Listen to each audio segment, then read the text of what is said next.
Hi అండి. నేనండి మీ గోదారమ్మాయిని. ఈరోజు వీడియో ఏంటంటే అండి వీకెండ్ కదండీ!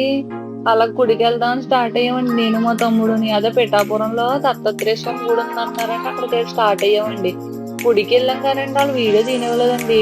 తర్వాత అక్కడి నుంచి మళ్ళీ పిఠాపురం నుంచి సామర్లకోట వచ్చి, సామర్లకోట నుంచి కాకినాడ ఎళ్ళే రూట్‌లో ఒక అమ్మవారు ఉన్నారండి. అక్కడ గుడికెళ్దామని స్టార్ట్ అయ్యామండి. చూస్తున్నారండి రోడ్డు ఎంత బావుందో అటు ఇటు చెట్లతోటి. తర్వాత మామూలుగా గోదావరి అంటే ఏముంటదండి, పచ్చని పొలాలు ఇవే కదండీ! అది కూడా వీడియో తీసాను చూడండి ఎంత బావుందో. సాయంత్రం టైంకి ఆ పొలం చూడండి ఎంత బావుందో. తర్వాత ఇంగోండి అమ్మవారు ఈవిడే అండి. మంచిగా దర్శనం చేసుకోండి. తర్వాత ఇంక ఇంటికి స్టార్ట్ అయ్యి దారిలో మావిడాడలో సూర్యనారాయణ గుడి దగ్గర ఆగామండి. సో గుడి గోపురం చూస్తున్నారు కదండీ ఎంత బావుందో. సో గుడి లోపలికెళ్ళి ఎంటర్ అవ్వగానే మనకి ధ్వజస్తంభం కనిపిస్తదండి.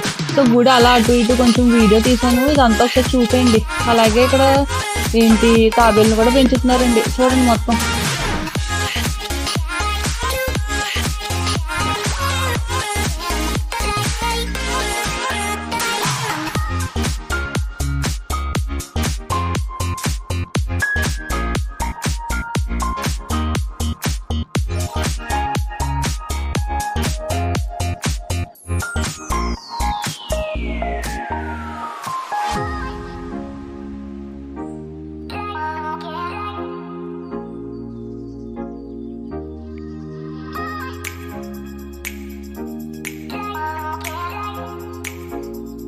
తర్వాత ఇంకా లోపల వీడియో తీసానండి. గర్భగుడిలో దేవుడిని కూడా వీడియో తీసుకోమన్నారండి. పంతులు గారిని అడిగితే చూడండి ఎంత బాగున్నారో దేవుడు.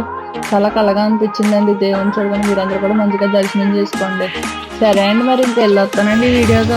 మళ్ళీ వీడియోలో మళ్ళీ కలుద్దామండి. అంతవరకు మీ గోదావరి అమ్మాయి ఛానల్ కొంచెం లైక్, షేర్, సబ్స్క్రైబ్ చేసుకోండి. ఉంటానండి మరి. బాయ్.